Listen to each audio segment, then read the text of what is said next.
thank you everyone for being here on a Friday morning. We're so excited to be here to be talking about our colleague and friend Hiʻilei Hobart's book, Cooling the Tropics. I have a few opening remarks, but then we're really privileged to have Sarita Gaytán from Gender Studies and Sociology with us to comment on the book. Particularly, there are a lot of intersections with her work around food studies and Dr. Hobart's work. And then Angela Robinson will also comment, and then I'll comment, and then he can choose to respond or not. And then, yeah, we'll have food coming a little later, so yeah, stick around for food. But yeah, let me start with well, I'll start with where we should start, which is a land acknowledgement. And the Native American Land Use Committee at our university worked for about a year to develop this statement, including our own ethnic studies professor, Dr. Charles Sepulveda, who's Tongva and a Hachiman, and I think he'll be here in a little bit. So I just wanted to share the long version of the land acknowledgement because I've actually never heard anyone share the long version. And perhaps sitting with the long version is the very least we can do before considering a book by an Indigenous scholar that is so attentive to histories made invisible under settler colonialism. So this is it. The University of Utah has both historical and contemporary relationships with Indigenous peoples. Given that the Salt Lake Valley has always been a gathering place for Indigenous peoples, we acknowledge that this land, which is named for the Ute tribe, is the traditional and ancestral homelands of the Shoshone, Paiute, Goshute, and Ute tribes, and is a crossroad for Indigenous peoples and their and is a crossroad for Indigenous peoples. The University of Utah recognizes the enduring relationships between many Indigenous peoples and their traditional homelands. We are grateful for the territory upon which we gather today. We respect Utah's Indigenous peoples, the original stewards of this land, and we value the sovereign relationships that exist between tribal governments, state governments, and the federal government. Today, approximately 60,000 American Indian and Alaska Native peoples live in Utah. As a state institution, the University of Utah is committed to serving Native communities throughout Utah in partnership with Native nations and our urban Indian communities through research, education, and community outreach activities. And I think of these acknowledgements as aspirational, right? So I think it's important to say them in the sense that we are all going to keep the university to its word. Okay, with that, it's my great pleasure to introduce Hiʻilei Julia Kawehipuaakahaopulani Hobart, who's Kanaka Maoli or Native Hawaiian. If you haven't had the chance to get to know her yet, she was doing some events with folks yesterday, but I just wanted to read her bio before we get started. She is an assistant professor of Native and Indigenous Studies at Yale University. An interdisciplinary scholar, she researches and teaches on issues of settler colonialism, environment, and Indigenous sovereignty. Her first book, Cooling the Tropics, Ice, Indigeneity and Hawaiian Refreshment, is a recipient of the press's Scholars of Color First Book Award from Duke University Press. Her articles have appeared in refereed journals such as NAIS, which is the Native American Indigenous Studies Journal, Media and Environment, Food, Culture, and Society, and the Journal of Transnational American Studies, among others. She is the co-editor of the special issue Radical Care for Social Texts from 2020, which she talked a bit about yesterday, and the editor of Foodways of Hawaii from Routledge 2018. She's currently working on a project about cultural memory, commemoration, and hauntings in Hawaii state parks.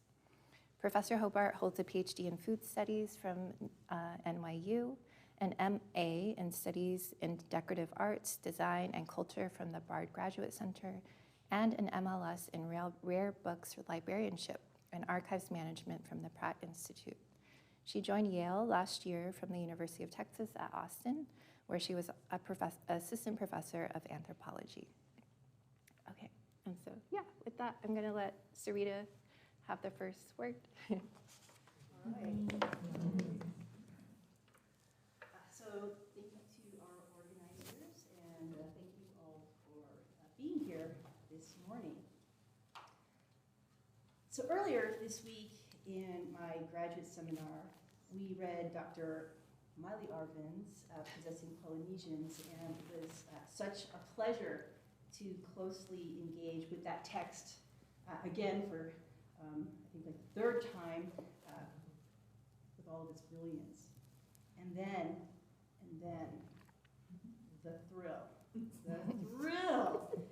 to read Dr. Hobart's Cooling the Tropics, a book that is really and truly a game changer for anybody who's interested in food, race, technology. I mean, Maile already mentioned it, like settler colonialism, consumption studies, critical science studies. But even more than that, this is a project about empire, about environmental politics, development in the contemporary moment, development policies, political economy, land dispossession, and of course, food sovereignty. And I have been talking to everybody in my orbit, family, friends, about this book. It was just yesterday, I was out walking the dog with my partner, and I was telling him how every chapter in this book, there was a thread that related to my own work, a past project, a current project, a project that I wanted to do that was like a pending project. And just to give you a little bit of context, my work is primarily in Latin America. And so it's in this spirit of connection and admiration and of inspiration that I'm going to just make some comments. So it was a while back now that I wrote this piece, and so I'm going to kind of try to bring this in conversation with Dr. Hobart's work. I wrote an article that looked at how the meanings attributed to particular alcoholic drinks were incorporated into racial discourses in the United States and in Mexico in the early part of the 20th century, so in the early 1900s. And though there were many moving parts to consider, including the increasing influence of the US temperance crusade, and also the context of the Mexican Revolution, in the backdrop of some violence happening at the US-Mexico border, and actually some violence coming into the United States. So I was just thinking about all of these issues happening in a moment when the border was open, at a moment when there was lots of movement both ways. And for this piece, I was examining the American press, so archives, American newspapers. I was looking at documents circulated, lots of documents by American temperance advocates, what clergy were saying in their speeches, but also American government officials. And I was really taken by how racial stereotypes were subtly evolving at this time, discussing Mexicans in Mexico as Indians, their words, that were ignorant and ill-bred, to Mexicans that were inherently villainous. And all of this was being written or traced through two drinks, pulque and tequila. So these individuals and groups were using as evidence of Mexican backwardness and again, then later to Mexicans' intrinsic proclivity to crime, pulque and tequila, both drinks made from one plant, the agave plant. Now, what does anything have to do with cooling the tropics? Quite a bit. Stay with me. Dr. Hobart brilliantly shows how thermal technologies, ice, the cold, refrigeration, air conditioning, cool sensoria, enact hierarchies, forge and affirm normative subjectivities. And in the case of Hawaii, as in Mexico, they help create infrastructures that prioritize American ideas about modernity. So modernity projects require domination over indigenous peoples, indigenous knowledges, and indigenous cosmologies. Critically, the imposition of US entitlement, and as Hobart rightly points out, by extension, whiteness and the West happens too often under the radar through, again, cool sensoria. And in their chapter, Vices, Virtues, and Frozen Necessities in the Sovereign City, we learn that temperance crusaders, they arrived very early into Hawaii, a result of missionary connections. So here we can see different projects, religious projects, making their way into Hawaii.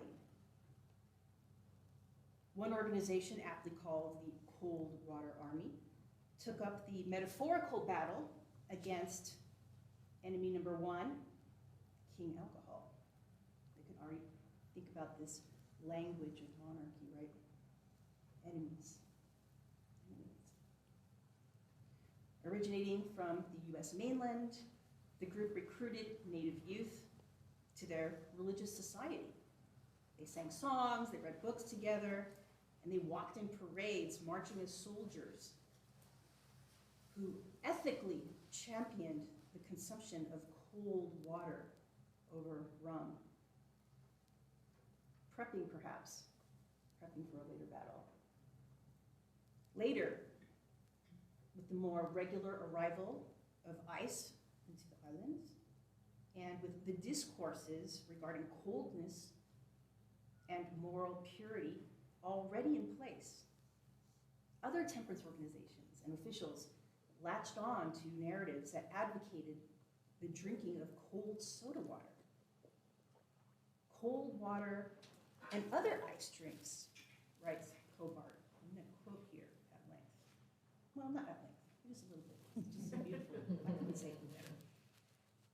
Writes Hobart, cold water and other ice drinks would go on to inform the body politics of refreshment in the decades to come, which tethered individual helpfulness to questions about Hawaiian capacities to self-govern.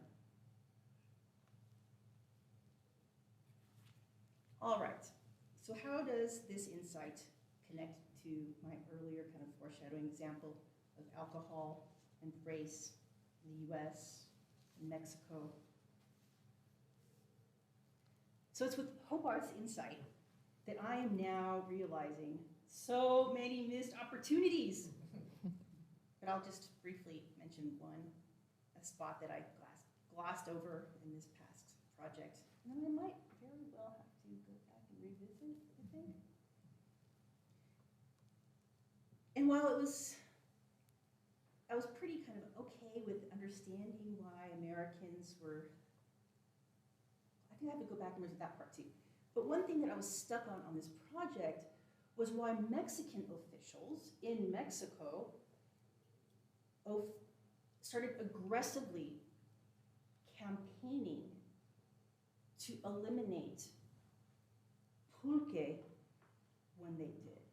So it wasn't just that Americans on the US side were mobilizing racial discourses, but Mexican officials, elites, also started mobilizing racial discourses. There were subtleties, absolutely. There was more to the story, but I couldn't figure it out exactly. I mean, I knew that there was projects around mestizaje. There was this attempt to eliminate indigeneity. I was like, oh, okay, what's going on? So pulque had been consumed for millennia. It provided nutrients and calories. It fed people. It continued to feed people. But elites started depicting it as promoting delinquency, calling it a drink that was for, quote, repugnant and miserable people. They started adopting American narratives. And it all came to a head when President Carranza, the president, outlawed pulque. And so this is like also, I'm thinking about your chapter where you discuss the laws against poi. The Mexican consul travels to New York in the early 1900s, testifying, bragging, quote, instead of filthy pulquerias where they sold pulque, the Mexican government will endeavor to encourage the establishment of modern drinking places where the whole family may gather and spend time with a glass of beer. So it's not that the Mexican government is invested in eliminating alcohol. The Mexican government wanted people to stop drinking pulque and start drinking beer. So beer was characterized as an enlightened product, cold, viewed as possessing European characteristics. But beer's popularity, as it turned out, increased in Mexico at this time and was increasing. In 1903, there were 19 breweries in the northern part of Mexico. By 1918, there were 36. And beer's success was related to the types of industrialization developing along and inside these border regions. And it was these new energy infrastructures. Well, they happened to be controlled by Americans. And by 1910, US citizens owned more than half of the major mining companies in Mexico, also in northern Mexico, and they owned 80% of all Mexican railroads. And now I'm thinking about some of your discussions around what might have been on the freights, what might have been on those shipments, what it might have been the priorities of some of those investments. So these processes enmeshed Mexico into what Hobart might call a US vision of taste, perhaps processes of standardization, which I believe continues to echo today. And all of these kind of moments, just like even driving on the way here, thinking about all of these like connections with your work, and it was only yesterday that I remembered this. So all of Mexico's companies, breweries, are all owned by transnationals. And there's an ongoing fight because the water is drying up now in these places. So this is a question about sustainability, environmental degradation, and the power of multinationals. And which is to say, I do have questions, but the first is, I want to thank you for your work And everyone should be reading this book who's interested in any of these issues. I'm sure that you will all find connections. But I hope that we can talk about Hobart's take on melt as possibility. Because unlike our friend Karl Marx and his buddy Engels, and their oft-cited all that is solid melts into air, a reference to the change that they saw capitalism as kind of referencing its ceaseless power, right, its destabling effects, its disruptiveness, the disruptiveness of new technologies. Hobart sees possibility. And I'm interested more in Hobart's take. So thank you so much for this very important, critical work. Thank you. And I'm honored to be here in the presence of. Okay. Wow. Oh, okay, I know. Ooh, it was beautiful.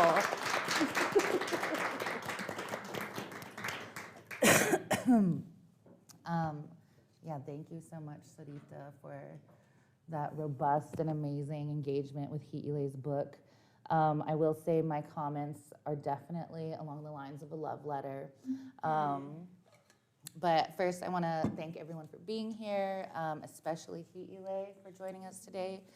It is a genuine honor and joy to be on this panel discussing Hiʻilei's brilliant new book.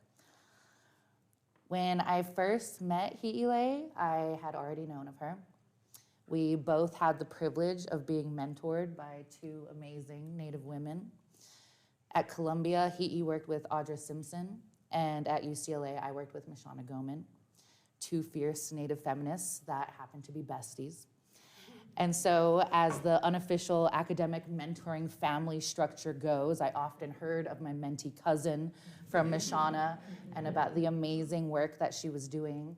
And even then, I was blown away by her research on thermal politics. And so this is really a beautiful and heartwarming opportunity to be here talking about her work, not just as family through these kind of unofficial academic mentorship structures, but as a kind of chosen family now of Mana Wahine. And so I wanted to open my comments with this love for Hiʻilei, not just because she's an incredible person, but also because that care is so evident in her writing, especially in this book, Cooling the Tropics. Maile and I had the wonderful opportunity to interview Hiʻilei on our podcast a few weeks ago. And during that time, she pointed out to us that the footnotes section takes up almost half the text. And this careful attention to citational practices, highlighting her intellectual genealogies, the intellectual genealogies that this book emerges from, is, I think, just one example of the kind of care Hiʻilei brings to her writing and her research. It's also present in her acknowledgments, where she starts the book off by saying, "I never intended to write about Hawaii. The idea of it, even now, feels audacious to me." This feeling of audacity at writing about her very home, the place of her ancestors, to me reflects an incredible self-awareness and carefulness as a scholar that is rare and important. Beginning this book, and in conversations I've since learned, beginning really her entire research project with this profound sense of humility. Who am I to write about this place? What can I bring to the study of this place? Is a lesson I will forever bring with me into my own research, writing, and mentoring. Stop it, don't look at me.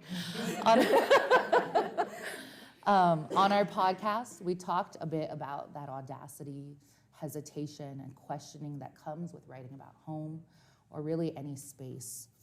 And in that conversation, Maile and I agreed that Hiʻilei was absolutely the person to write this book. She jokes that no one else was doing it, so she might as well, in a true, humble Hiʻilei fashion. But I think this kind of reframing of an everyday object, like an ice cube, is really only something a genuinely curious, careful, and insightful mind could think to examine. In her reading of the byline for Raleigh's ice cream and dairy products of Honolulu that accompany the image that is on the stunning cover of her book. I sadly do not have the fancy shiny cover, but there is two versions, the matte and the glossy. We see it's really evident, this kind of, careful, insightful mind that she has. And I'm gonna share it at length. So the byline for this image reads, "Merry Christmas. Santa Claus doesn't forget good little girls just because they live in Hawaii, where the old fellow's reindeer outfit would have a pretty hard time sledding, and nary a chimney exists for his convenience. Nevertheless, as one may easily perceive, he manages to deliver the goods. This child is pure Hawaiian and furnishes a beautiful example of what Hawaiian eyes can do." Hiʻilei responds, "While it is unclear exactly what her eyes are able to do in this instance, entice a pedophilic onlooker? Convince a skeptical Santa of her humanity? The trappings of whiteness become materially and metaphorically significant to purity's embodiment. The powerful symbolism embedded in ice cream's consumption brought race and gender politics to the forefront of territorial Hawaii's urban foodscape." Witty and astute insights like this litter the book, and by focusing on objects like ice cream, ice cubes, the refrigerator, coolers, Hiʻilei foregrounds the importance of the mundane everyday in our politics and thinking. From the first moment I learned of Hiʻilei's research, I could not get it out of my head. Air conditioning, ice cubes, melting glaciers, temperature is everywhere, and of course it's vital to shaping how we experience the world and how society is structured. In our podcast, Hiʻilei shared how the exorbitant cost of imported food in Hawaii, which contributes in large part to the unlivable costs of Hawaii for many Hawaiians, isn't actually from the cost of shipping food, but from the refrigeration necessary to keep perishable foods cold. And with that example and many of the other examples throughout this book, Hiʻilei connects the overlooked everyday to broader global systems and infrastructures with a really insightful and nuanced and careful attention. So for those of you who happened to be at the workshop yesterday with Hiʻilei, none of this will come as a surprise. Hiʻilei co-edited a special issue of social text on radical care, which we read from. And as I read the introduction to that special issue and listened to her speak yesterday, I recognized this radical care in her treatment of the often fraught complexities in Kanaka Maoli history and politics explored in this book. The Black, queer, and trans activist and artist Tourmaline has this really important quote where she says, "No one is innocent. Everyone is engaged in economies of violence." And she says this in relation to the idea that some people in our society are deemed inherently violent and disposable, and points to the ways in which day-to-day living in the 21st century in this world under the powers that be summon all of us to participate in economies of violence, whether that's participating in the fast fashion industry or having an iPhone or drinking from a plastic cup, right? All of these products, all of these sort of genealogies of sort of violence and harmful circumstances. And while this might seem kind of like a dramatic departure from Hiʻilei's book, I was reminded of this quote yesterday when Hiʻilei spoke with us about the limits of thinking about the perfect or right ways to do decolonial or sovereignty or environmental justice work. No one is perfect or innocent. Instead, Hiʻilei asks us to do what we can with what we have, or as she says, practice decolonizing using what get.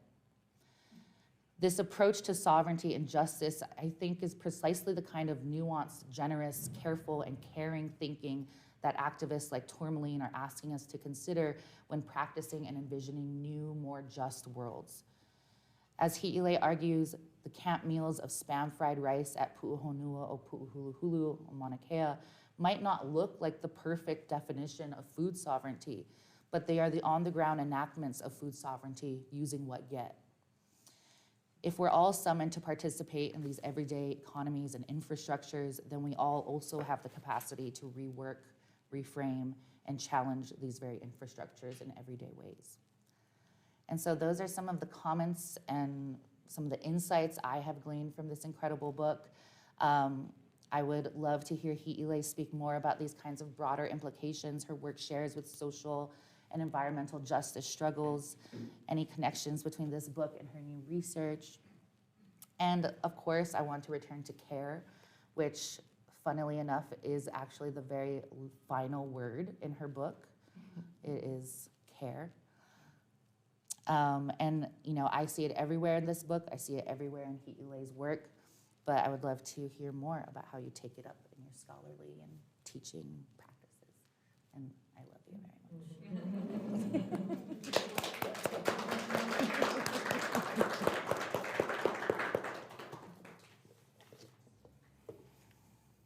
Thank you, Angela. So this is actually the third book celebration for a Native Hawaiian feminist scholar that I have had the pleasure to participate in. The first was Lani Tevis's book, Defiant Indigeneity, The Politics of Hawaiian Performance. That was published in 2018. And the second was Hiʻilei Osorio's book, Remembering Our Intimacies, Mo'olelo, Aloha Aina, and Ea, which was published in 2021.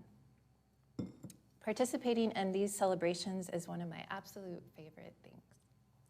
I see my role in part as sharing with a wider audience what these books mean to Native Hawaiian people. They mean the world, and to tell you more about why this book, Hi'i's Cooling the Tropics, Ice, Indigeneity, and Hawaiian Refreshment, means so much to Native Hawaiians, I have to tell you a little bit about myself and my relationship with Hi'i. I promise to come back to the brilliance, both literal and figurative, of this book, if you indulge me a bit. At Hiʻilei's book celebration, as a couple of you who were there know, Hiʻilei expressed gratitude for what she called my early work, which was namely an article that I co-authored in 2013. And side note, Hiʻilei is a lot younger than us. So that made me feel old. But I guess 2013 is 10 years ago, so she's not wrong. And since then, I've tried to embrace an auntie identity. Aunties in Hawaii are important. They make things happen. So maybe this is an auntie way of introducing and celebrating Cooling the Tropics. I can't remember when I first met or heard of Hiʻilei, probably through our networks, like Angela said. But I remember being excited to learn that there was another Native Hawaiian scholar working in diaspora and with critical Indigenous studies scholars like Audra Simpson.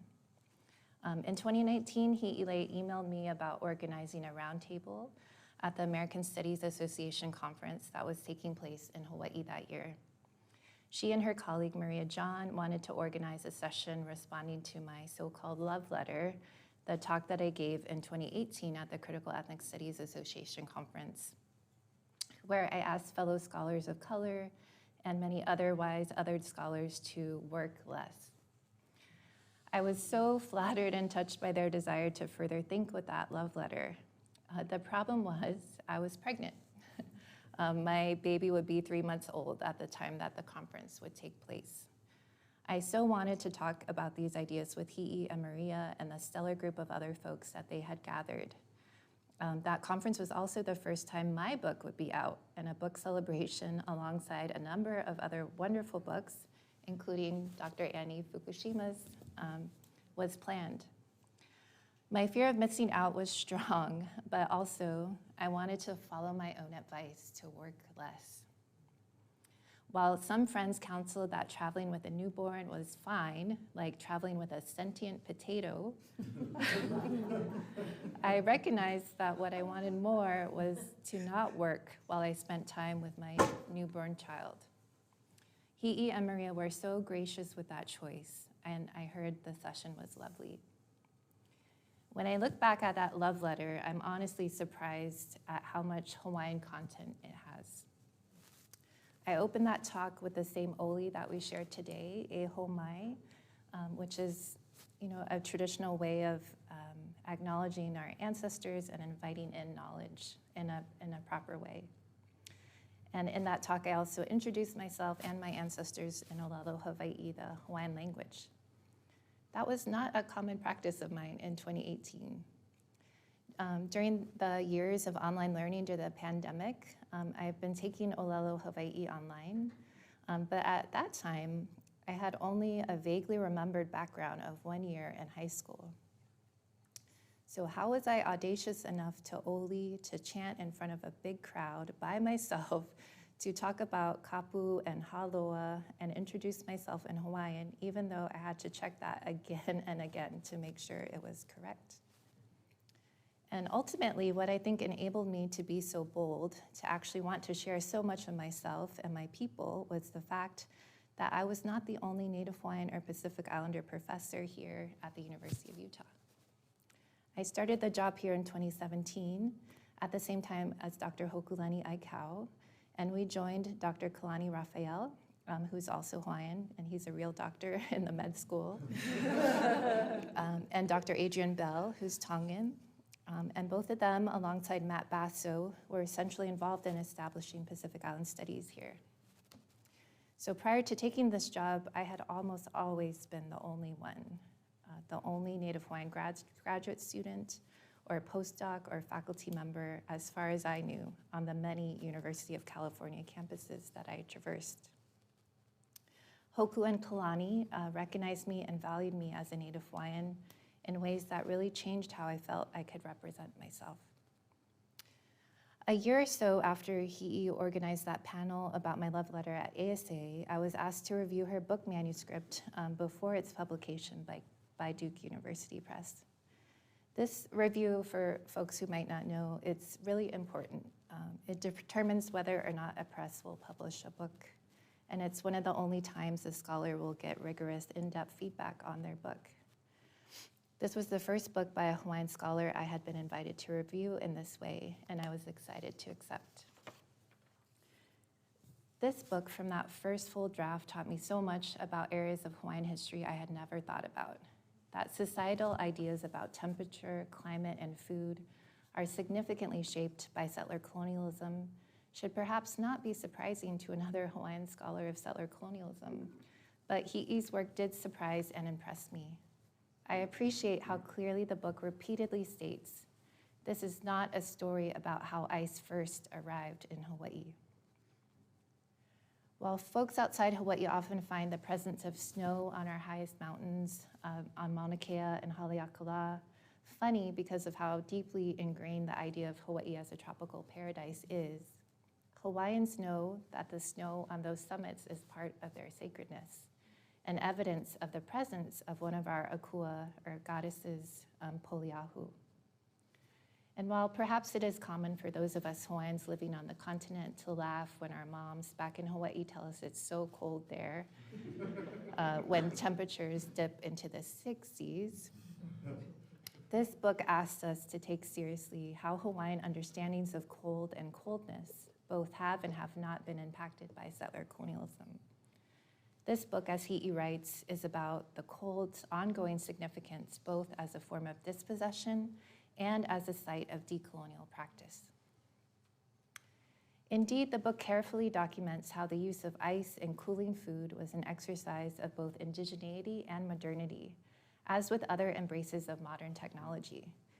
It adds texture to histories of the Hawaiian Kingdom with its unique focus on ice, while also adding more to the historiography of the territory of Hawaii, which is much needed as that time period has not had a lot of contemporary scholarship from an indigenous studies perspective.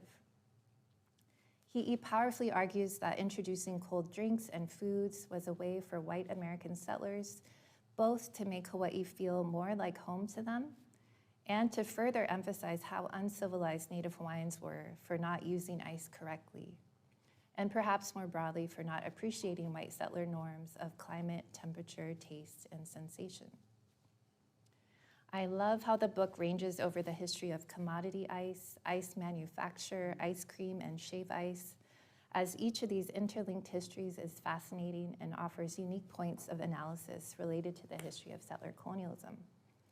I remain fascinated by Hi'i's comparisons of the regulations of ice cream and poi in the territorial period, arguing that the territorial government prioritized certain kinds of taste above others and in turn reproduced distinctly non-Hawaiian ways of living. And in turn, the contours of taste also emerged as a powerful cultural tool to be wielded as a challenge to the state, I love how this chapter in particular provides a strong historical foundation for other Hawaiian studies scholarship addressing the contemporary revitalization of kalo, which is taro, or the base of our staple food poi, and poi making in general.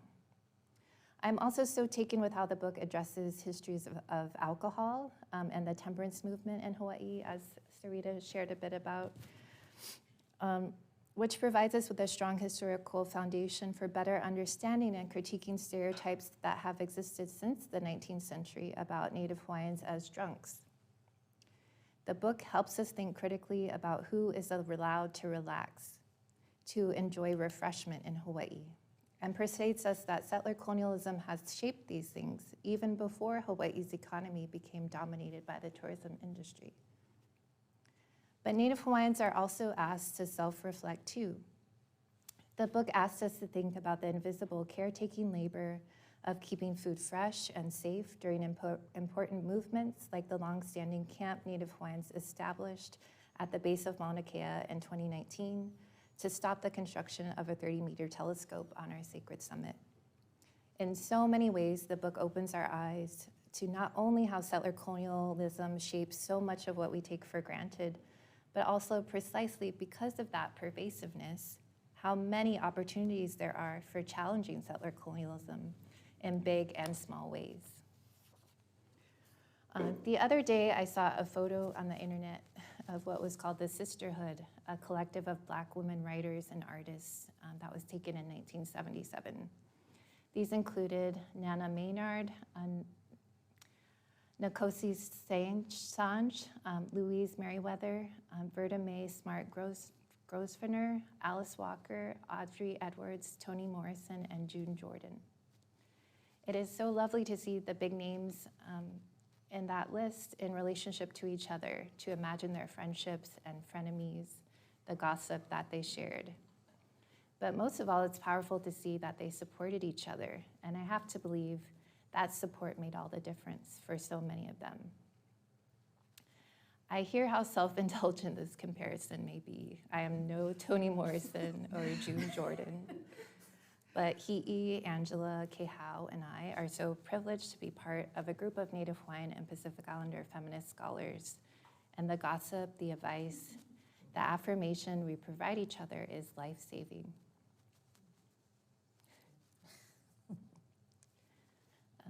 In our group chat, we help remind each other that we are not the only ones.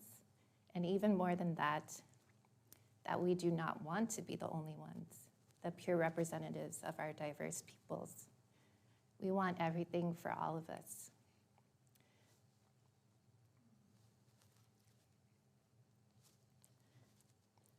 Together, we dream our good relations with each other, with our work, with the lands we live on, and with our homelands into being. As you can perhaps imagine, Hiʻilei is our resident foodie, finding all the best restaurants at the conferences we meet up at, always exuding a cool confidence that makes us all feel like the cool auntie by association. So, mahalo nui loa for this book, and for all that you teach us.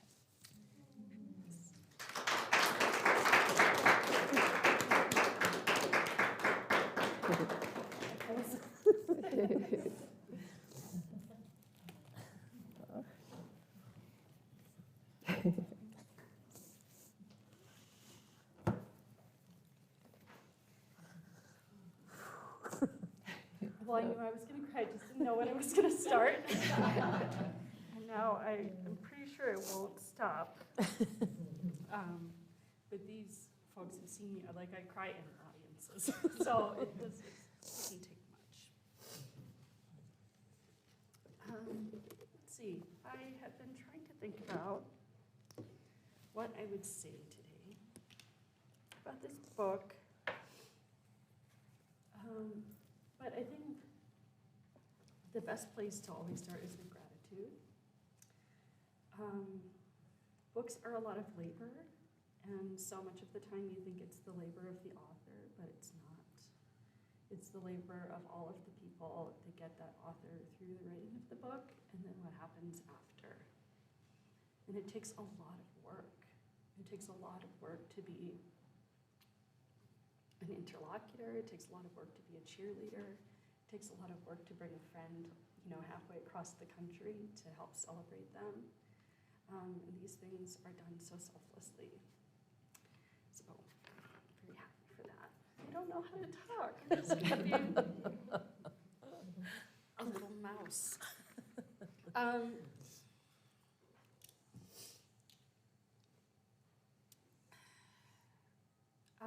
This kind of Manawahine group that I'm really privileged to be a part of, I was not always a part of. It started before I arrived in it. And I feel like I had individual relationships with many of you, though, since the time that I joined the group. They've strengthened significantly. Lonnie Tevez, who I feel like should be here in a lot of ways. I met and developed our relationship over time, and then I would kind of like text her every once in a while, to complain about something or to gossip about something, and then finally she was like, do you have a place you can go to talk to people about these things? And I was like, no, and she was like, okay, hang on, and I'm gonna get back to you in a couple of days. And in that time, I knew that she was checking to see if it would be okay if I could get folded in. And when I got folded in, it felt like I had really made it. I was in with the cool kids. And I was so quickly enfolded into a community that I needed so badly. All of my experience of the time after this book has come out has been enveloped by those relationships. For people that will read every word in a book. And, I know that, look, my relationship to my bookshelf is not a relationship where I've read every single word, except if I have a deep love behind that. Seeing a battered cover is always its own little object of lovemaking. So I'm grateful for that. For those of you that haven't had a chance to read the book, it's a super interdisciplinary book, and in a lot of ways, I have very little discipline. I feel like I was in school forever, but not rigorously trained in anything. That's what you sign up for, right, when you get a PhD in food studies. Because there's only 10 of us, nobody knows how to advise for that, and they're just kind of like, okay, right, whatever you wish, and you probably won't get a job. But that means that you are also free to ask questions that don't have an obvious method for answering. And so that is, when I think about what this book is about, and I should not be pondering anymore what the book is about since I'm the person that wrote it, but it's interesting to hear people say what they see in it, because in a lot of ways it reflects back to me what I've felt, which is that this is a book about a lot of things. It's about ice in the cold, but then it thinks about it in all of these like multi-scalar and multi-dimensional ways that I think reflect how I had to put together a story that was everywhere and nowhere. Which meant that I had to, like all of my research, and I was saying this to Maile this morning on the ride over, all of the research for this book was needle in a haystack work. Because its temperature is everywhere such that we don't necessarily talk about it except as like casual asides or tiny bits and pieces. And I had to capture all of those tiny bits and pieces and stitch them together, which means that it had to necessarily be about alcohol and ice cream and shave ice and refrigerators and air conditioning and shipping containers and food sovereignty work, and putting all those together, I think, helped to finally like pull that composite picture together. And some of the things that I've talked to people about since the time that I wrote it is that, you know, as you were saying, Sarita, that it could so easily be a comparative project.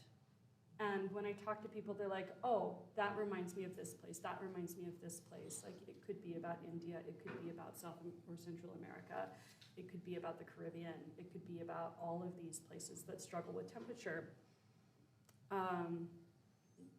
Which means that I know that I have written a tiny sliver of a giant story.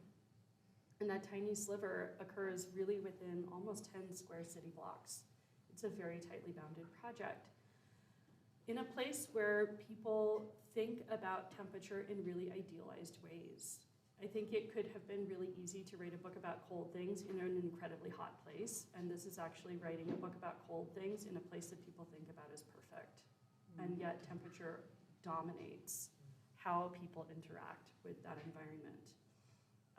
Refreshment becomes one of the paradigmatic ways that people experience Hawaii. Which means that I think what that really highlighted to me was that our ideas about temperature are not innate, but they are incredibly produced.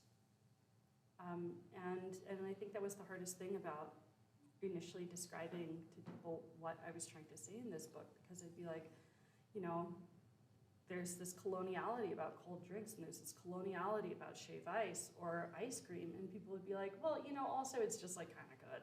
And I would have to say, you know, yeah, but it's not just like a natural way that our body responds, but that how we process and how we value those responses is a product of empire and settler colonialism, and being able to like pull that apart enough to upend something that feels really obvious took a lot of work.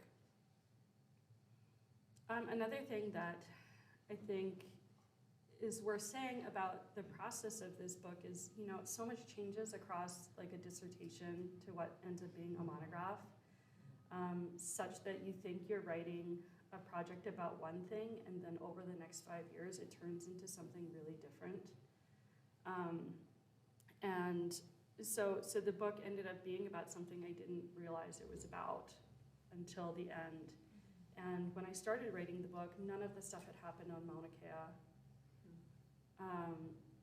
You know, the way that the cold chain emerged out of the background hum of the world that pivoted around the pandemic, that was not a thing. Such that I thought I was writing kind of a relatively obscure historical book. And then by the end of it, the cold chain had just like emerged into the forefront of a lot of the anxieties that we have about the world around us, including climate change, including inequitable, the inequitable functioning of the food system, all of these things that I thought, okay, wow, I had not been aware at the time that the thing that I had written was actually speaking to what would come. And so that becomes, you know, kind of a surprising thing when I read it. You know, the three like middle chapters of the book were edited from the dissertation, and then the two bookend chapters are what came after, and the world has just shifted since that time, such that it became a really different project. And so I wanted to say a couple of words on how a project changes, but I think there's a lot more to say about why a project changes. And the why of how a project changes is the relationships that you have with people and the people that you talk to about your ideas as they emerge. When I wrote the dissertation, Maile's book hadn't been out yet, and this would not look the way that it does without Maile Arvin's work. I didn't know until she later revealed herself as a reviewer of my book. You know, usually you don't get to know who writes these 10-page responses to your work. You don't know who your generous people are out there. So to have her imprint on this work has been really important to me. Can I say something really quickly? Mm-hmm. Thank you. That, You saved me. That maybe a year and a half ago, 2 years ago, it was pandemic time, I met up with Maile, and I was talking to her about a project on alcohol, Okolihau. I'm white, and I was talking to her about all these archival documents, and it's an alcohol in Hawaii, and Maile was trying to convince me to keep going on this project, and then she tells me, like, she's like, her eyes are sparkling. She's like, I am reading a book right now, and it is so amazing. Oh my gosh. And when you read this book, this is gonna like change that, you're gonna keep going with this project. And maybe she told me that I didn't want to reveal too much, but she was just like, so just want to affirm that there was just so much love on the other side. And I was like, oh my goodness, and then when I was reading, I'm like, oh my God. I would love to read a piece on Okolihau. Maybe one day we can all get together. Make some.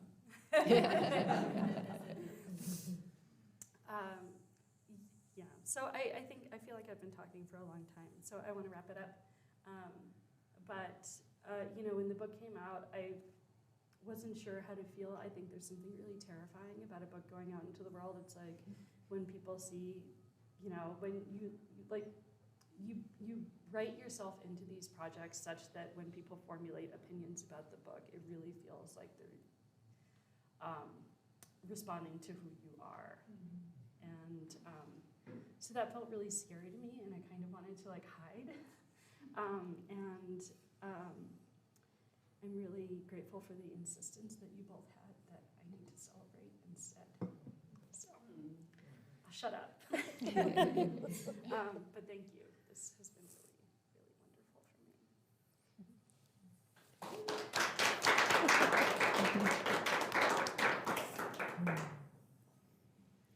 Okay, I think we all need a minute, maybe.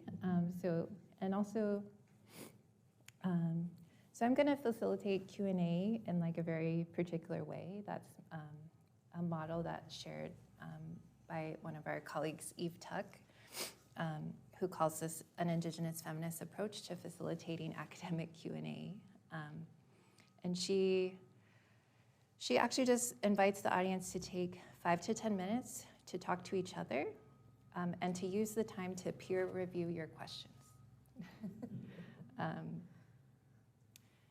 And what that means, what this comes out of is Eve's own experience and her observation of the Indigenous scholars that she mentors, that often the Q&A period can be very violent and difficult for Indigenous scholars because of the ignorant questions that are asked of them.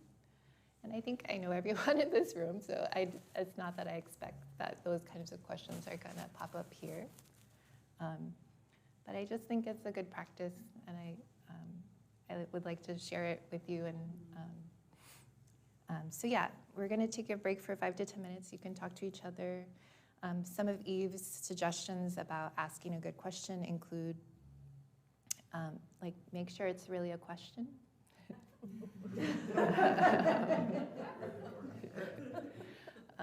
Make sure you're not actually trying to say that you should have written the book.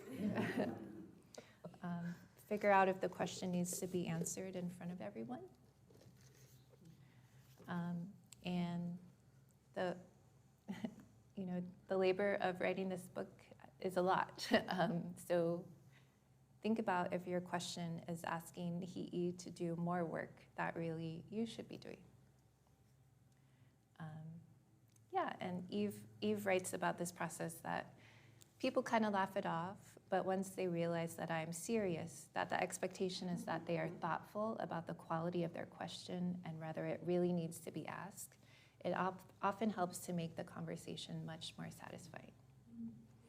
So that's the spirit of what I hope to facilitate after we take a 5-10 minute break. And then I'll check if food is here, we could get food, and we'll come back in a few minutes, okay? Another thing that Eve says about this practice of like heavily moderated Q&As is just that it's the audience's responsibility to help craft a positive public speaking experience, especially for early career Indigenous scholars. So that's not to say you can't ask critical questions, right? But just that please help us keep the good experience going.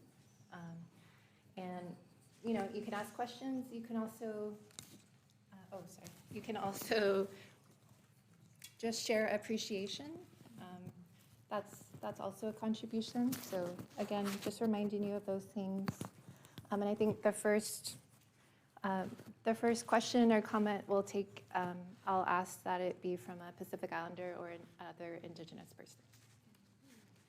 Yeah, Maile. Mahalo for your presence here today. I'm very grateful to learn from you and your colleagues. What was it like as a Native Hawaiian? What did you learn about yourself through this book? Wow, thank you for that question. I talked a little bit on the podcast about this, but I'll elaborate here. I think there's ways that, like, growing up in Hawaii, you take a lot for granted about what people will teach you about, what it means to be a Hawaiian person or what it means to be an Indigenous person. And I mean, when you're like, I was a dumb kid. Like, I think most people when they're kids, they're like, kind of dumb kids. And you just kind of think like you will pull it all up by osmosis. And that was certainly my assumption. And in a way, that assumption was good because it made me feel like I could go explore all kinds of other things that I wanted to explore as a young person. And I went to college in Maine. We learned that we have like a Maine connection where I didn't have to think carefully about like who I was necessarily in the world because I felt that there was a part of it that was secured back in Hawaii for me. And then, so I'm Hawaiian on my mom's side, and my mom died when I was in my senior year of college. And in the subsequent years, that really upended a lot of the ways that I felt tethered to home. And then my dad died not very long after that, and so we sold the family house, and then all of a sudden I was like, oh shoot, I'm stuck on the continent, and I don't have a place to go back to. And I knew that I had people to go back to, and I had genealogies that I could pull from, but all of the things that I had planned on kind of like learning from my mom in my 20s wasn't an option for me anymore. And so I spent a lot of years, just kind of like getting on with things until I could no longer do that and feel like I understood who I was in the world. And that was kind of like the moment in my PhD program. I kind of got through my first year planning on doing, some kind of a project that was, it was like, I don't even remember what it was about anymore, but it wasn't about anything that I do now. But I thought it just wouldn't be viable for me to pour myself into something until I had a sense of who I was. And so I hit pause on everything. And it was like the summer where I had like my stack of 10 to 15 books on the history of Hawaii, and I was like, I'm gonna read this from beginning to end because nobody's gonna teach it to me. And I have all of the tools for self-education. And if I don't use the tools for self-education that I have, then I'm failing myself. And so it was in that time when I thought that was going to be enough. And of course, it's never enough, right? Once you start, you realize what it does to helping you know who you are. And then you start to do the work of like, okay, what can I contribute? And that's the scary part, is when you start to not just learn, but you start to try to do something with that knowledge, and then you have to really stretch. And you have to think really carefully about like where you are in the work and what that work says about you and how it puts you into relation with others. And I think I've learned so much, especially watching Maile make her, Maile's she's such a careful scholar, and she does things with so much deeply considered deliberateness. In a world where I felt like I was watching a lot of Native Hawaiian scholars that were that had grown up in Hawaii in these families that were so culturally grounded that it looked like they were born knowing how to swim in these waters. And it really helped me watch somebody learn how to swim in front of me. And I think about Maile as somebody that does that, and does that really gracefully. I think I'm diverging from your question, but Reading myself. Thank you. yeah. But I think that is what it helped me to learn, is how, I used to be scared of myself being in my work, and now I can't think of another way to do academic work, right? You start to understand that that if there's something that isn't terrifying in there for you, then I'm not sure you're doing it right. Yeah, thank you for that question.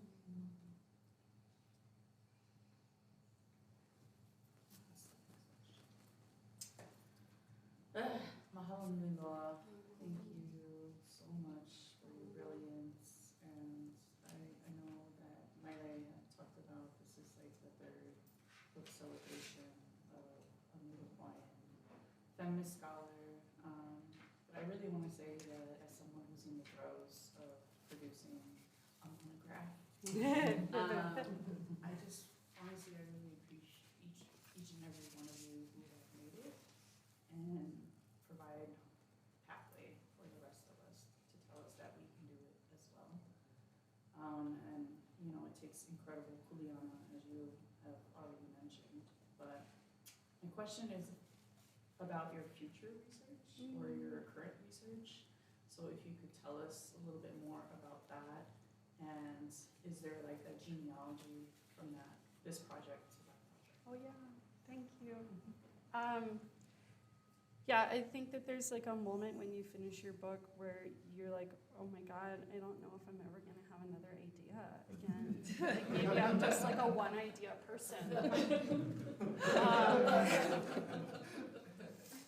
And I felt that way for a long time. Yes. Yeah. It's just, but I was able to have the opportunity to go back home to Hawaii for a couple of months last summer. And I didn't know what I was going to do there, but I just thought, okay, maybe I just need to go and faff around for a little bit, do a lot of faffing. Sometimes I was just like, can you please stop saying faffing? And I was like, okay, I'm just gonna go.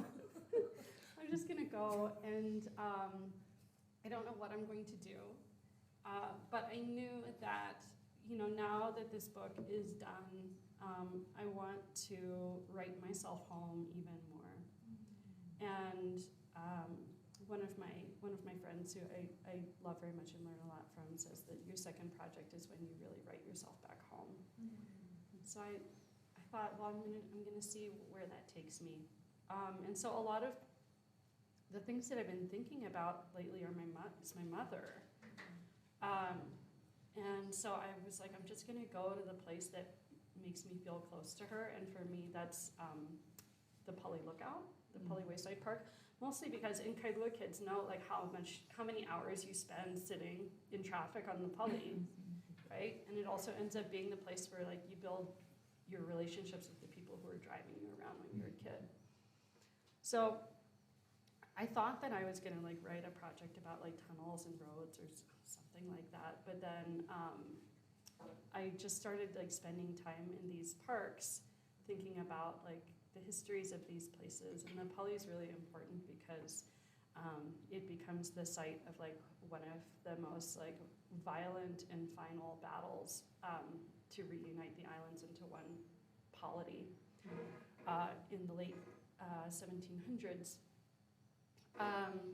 And so I was thinking about how those histories kind of converge and how, you know, these places inform our relationships to how we understand place. So it got me starting to think about parks.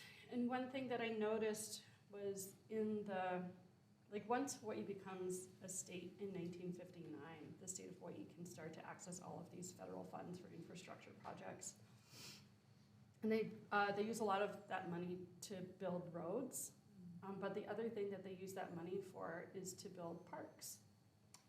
And I thought that was really interesting. And it dovetails with the economic pivot to tourism that's happening at that time period.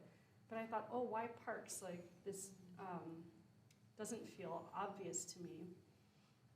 And it was to start facilitating like local tourism.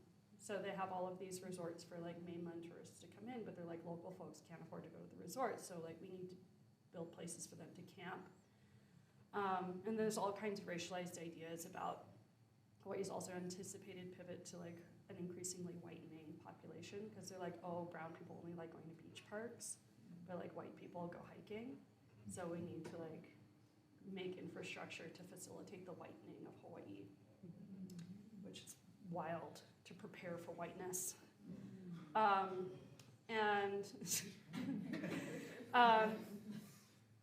in order to do that, the state of Hawaii has to evacuate all of the things that are in places that get designated as parks, including communities that are very often informal communities, including iwi or bones and sacred sites. They just need to like make these places empty in order to produce them as nature. And so I'm looking at the violent removal of communities and sacred sites and histories from Hawaii state parks, which has taken me to a lot of different places, but one of the places it's taken me is to Sand Island, which was developed as a state park in the 60s and 70s and 80s. And there was an informal fishing community that lived in Sand Island, and they were really publicly evicted from that site. And one of the things that I thought was really interesting about that, sorry I'm going on and on, you can tell I'm really in the weeds about it right now, is that there were a lot of Native Hawaiian land struggles that were going on at that time. A lot of folks who are gaining political consciousness about what it means to be Hawaiian, what it means to, you know, be able to claim land. And Sand Island is very often mentioned as a part of those land struggles that have been really detailed. And Sand Island is just like this blip, you know, it's happening at the same time, and a lot of these people are in conversations. And so I've been really probing, you know, like why do people know Sand Island happened, but they don't really talk about Sand Island, or why don't they pay attention to it, or why doesn't it have this elaborated history when people have done so much about Kawehipuaakahaopulani Kalama Valley. Kawehipuaakahaopulani is the community that was trying to evacuate these folks. Anyway, the more that I talk to folks who are like in their 80s and their 90s, but were around at that time, I'm just like, so what's the deal? Tell me about Sand Island. They're like, I don't really remember the details. And I'm like, they're like, but I can tell you about all of these other ones. And I'm like, why not Sand Island? And it was because they were squatters. And there's something really weird that was happening at that time where like, this particular community wasn't seen to have a legitimate claim because they weren't rent payers, and they weren't like seen as legitimate occupants. And so for me, that does a couple of things about, you know, understanding cultural memory, but also understanding like what the texture is across these different movements that are ostensibly, like in hindsight, kind of about the same thing, but get played out really differently, right? Solidarity actually isn't as cohesive as we want to remember it to be or imagine it to be. So that's where I'm at. But the through line is about pleasure and leisure, and how these like ideas about what it means to like pleasurably recreate and enjoy a place becomes like the under-examined extension of the violence of the settler colonial project, but it becomes coded as pleasure and leisure, but actually does the work of removal and dispossession. So I think that's what the thread is. Will you talk about the old Poly Road? Before the tunnel, they had the old Poly Road. I remember taking that as a kid. Yeah. Oh, wow. I talked to a bunch of kupuna about that. Most of them were in their 80s and their 90s. But the reason why I asked them about it is because my mom used to talk about driving the old Poly Road. My mom used to take us down in the old VW bus because my great grandmother lived up in the mountains. Yeah. Yeah. Yeah, but then they closed that down because the road was deteriorating. But then they didn't put infrastructure right into that. They wanted the new quick way through the tunnels. Yeah. Yeah. And so one of the things that I think was really enchanting about the old Pali Road and the Pali in general is like this, like the precipice seems to have its really like its own ideas about what is like able to remain on the mountain. Like it's just like a place where things have been falling off the Pali for like 500 years. Like people, hikers. The old road collapsed on the new, like the new road just a few years ago, and it took forever for it to, like, there's just like, and when you go through the archives, it's just these bureaucrats like complaining over and over again about how they can't get anything to stick to the side of the mountain. And I love that she decides what is on her and what can remain. I would love to talk to you about the old Poli Road more. My mom's still alive, but Oh yeah? Oh, I would love to talk to her.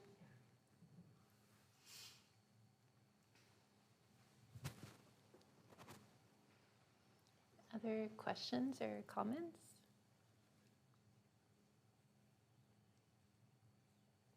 Lots of questions.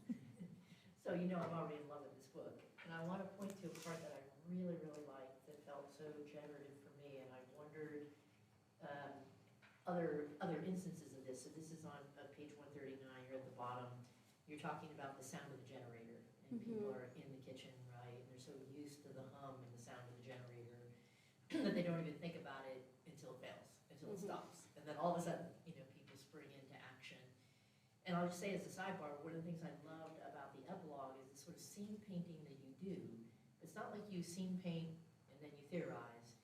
It's like you are conceptualizing inside the scene painting, which I think is a really hard thing to do in terms of writing, really powerful, in that epilogue. So I love that instance.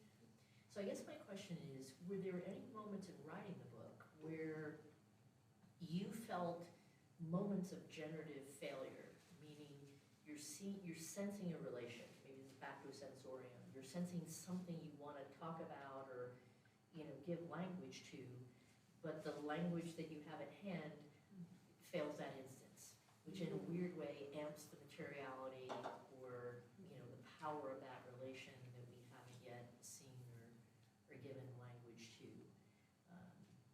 Were there any of those moments where you're like, aha, something, I feel something right here, and it's actually the failure of the language, it's making me feel it even more profoundly?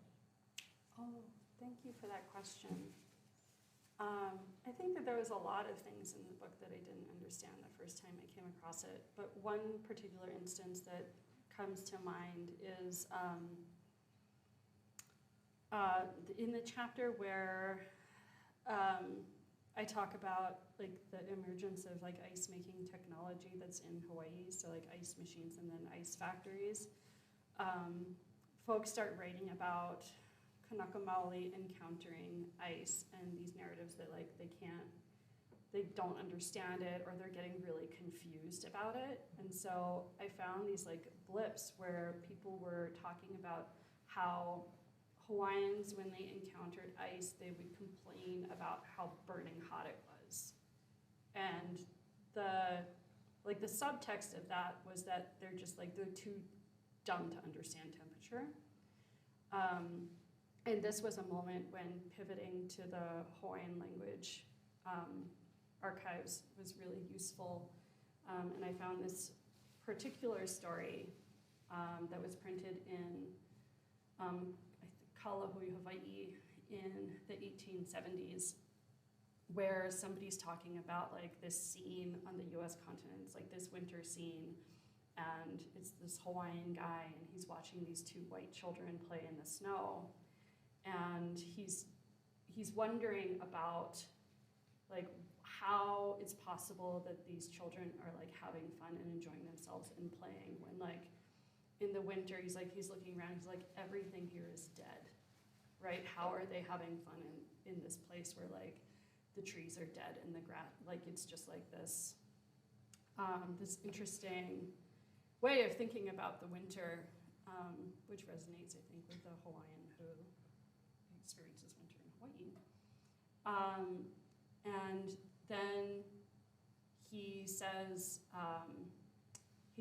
be careful of how you talk to white people about your understandings of this, because they're going to say that you don't have the right language for describing the cold as something that is hot. But he's like, but we know, we understand this language, so you need to code yourself differently when you're talking to white people about this.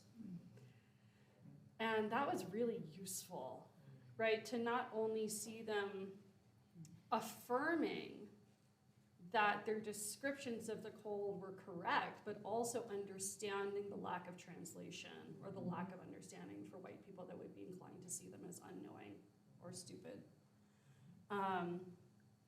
And I had to think about like, okay, like why is the language of heat being used to describe the cold? And how does that explicate like Native Hawaiian understandings of temperature? And what I think is happening, how I understand it, is that Hawaiians are talking about extreme temperature as opposed to ambient forms of temperature, right? Not the hot-cold spectrum as being opposite, but actually like intense temperature versus the ambient. And I was like, oh, that was a really important reframing of how temperature works epistemologically. We have so many different words for the way the water is in the ocean. It's got to be the same for temperature. Yeah. Yeah. In our language. Mm-hmm. Hawaiian. Yeah. Yeah. And that a lot of Hawaiian words for cold are actually talking about like passionate feelings, whereas like in the English language, like coldness is dispassion. So that was really kind of fun to get into also. But I think underscores how important it is to use sources in indigenous languages when you're trying to understand something. Yeah. Yeah. I have a question, I maybe have this an easy answer, and it's about shave ice. Oh yeah. And there's a moment in the text, maybe again I missed it, where you specifically talk about this. I have notes somewhere. Oh, it's been one of those weeks. Where you talk about, and this is also sentimentality. So this is another thread. Mm-hmm. And I love the language of thread and knowing a little bit more about your background with your earlier education. Mm-hmm. There's lots of metaphors around like textiles, and Mm-hmm. I love that.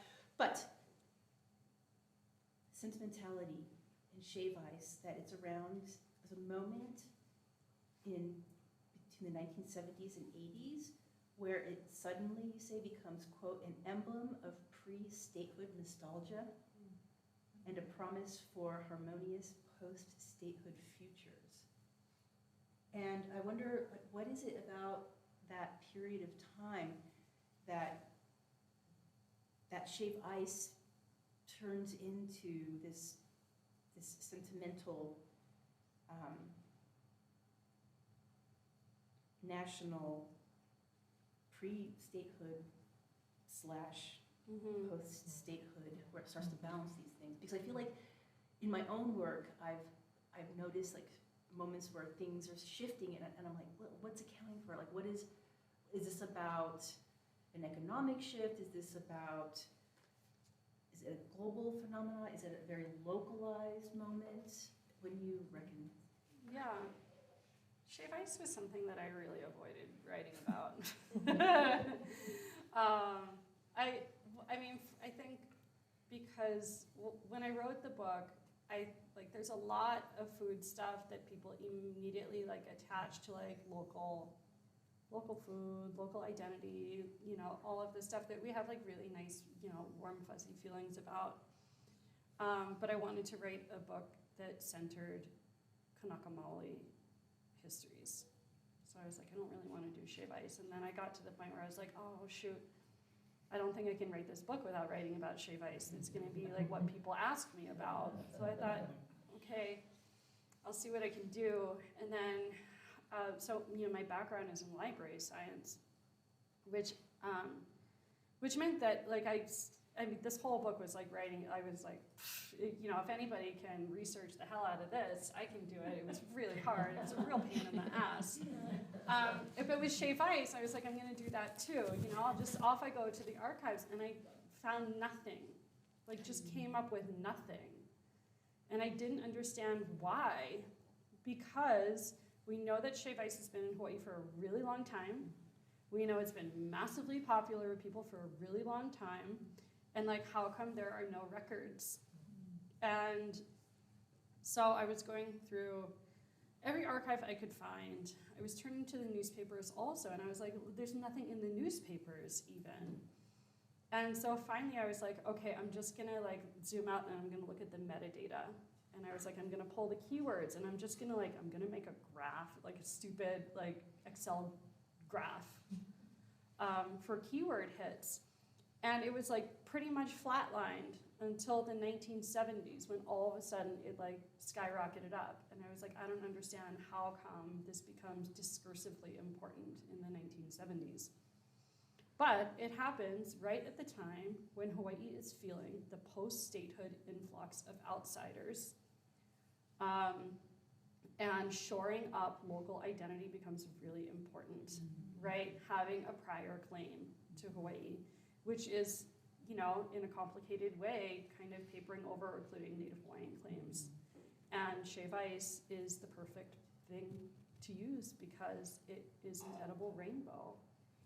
And it is the aesthetic version of Hawaii's emergent multicultural society. It is a nostalgia for a pre-statehood era, but not a pre-territorial era, right? It is this like shoring up of local identity. And what I find even more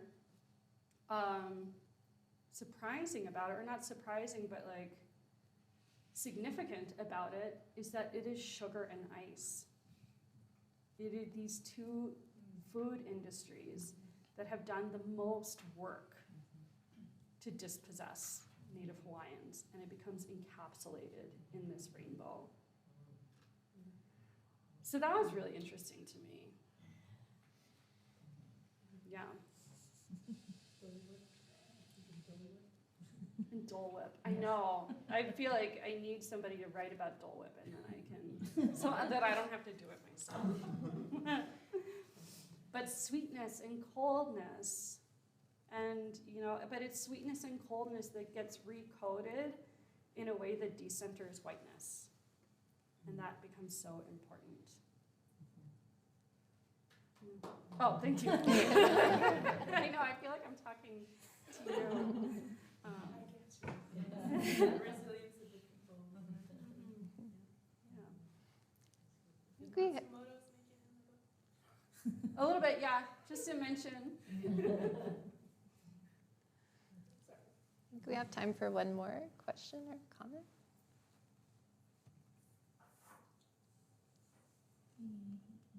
May I just say, from a Native Hawaiian perspective, I appreciate what you're doing for our generation and bringing that knowledge to us.